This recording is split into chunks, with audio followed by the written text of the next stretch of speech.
guys, you're watching Cait Straight Up and I am Caitlin, and today we are going to make apple crisp in our Instant Pot. Like, are we being basic or what? We are not only going to make a super fun, trendy fall dessert, but we're doing it in a super fun, trendy Instant Pot.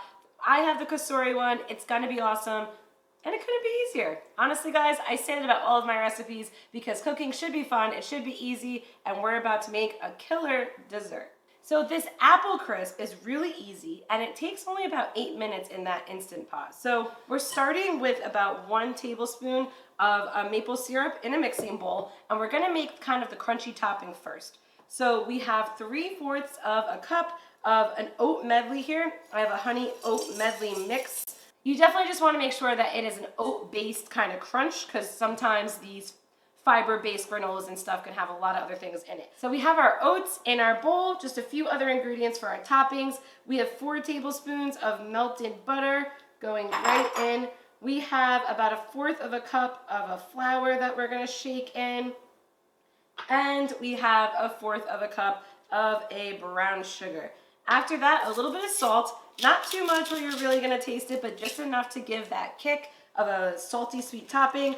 And then mix this all together really, really well and put it to the side because it's time to move on to our apples. So with that little bit of a maple syrup, we're gonna get a really nice maple flavor. We have the brown sugar, and see, as I mix with my flour, it kind of thickens up a little bit to make a little bit of a thicker sauce. That's why that flour is necessary. You can leave it out if you really want to, but you're gonna have a much more watery kind of sauce and dessert. So if you want a thicker sauce, you need to put that flour in. So we're gonna get our big bad Instant Pot out. I love this thing. I am not just saying that. It is like a miracle worker. You can find the link below. I have the Kasori one. It's available on Amazon, but really, it really is fabulous. And it's time to get our apple crisp going. So I have 4 chopped up apples here that I have diced up kind of like that I'm gonna pour right into my main bowl. Now the first time I did this, I actually made a mistake and chopped my apples a little bit too small, and then I ended up loving the dessert so much more because the apple pieces were smaller and I could get better bites in my mouth with a little bit of everything on it, and you didn't have like a huge apple chunk. So, you know, if you want to do it traditionally and have a little bit more of a bigger apple, that's fine. Skin off, dice it up to whatever size you want, and get it into your Instant Pot. To our apples, we are adding 1/2 cup of water and some cinnamon and some nutmeg. Now you want to make sure that your apples have a great flavor to it, so go ahead and put your nutmeg and your cinnamon in. Nutmeg is pretty strong, so you don't need a lot of it, and so is cinnamon. So honestly, a little bit goes a long way, and it's also a little bit up to preference. I'm not a huge cinnamon fan, so I'm not trying to overload it here, so I do about a teaspoon of each. But this is the part where you can experiment if you're looking for more of a cinnamony flavor, if that is even a word, or if you want more sugar, you can also add it at this point, but we have this super sweet bad boy going on top. It'll be just fine. So then you're gonna wanna flatten your apples out a little bit in the bowl that's in your Instant Pot, and then pour your delicious topping right over. So this is a little difficult to do on camera here. So I'm going up on my tippy toes. And we're just gonna kind of dump it in and then spread it over the apples. So I hope you could see into my pot here, but we're just gonna spread out a layer right over top. My favorite thing about an apple crisp is it's meant to be messy, which when I'm baking, that's a good thing.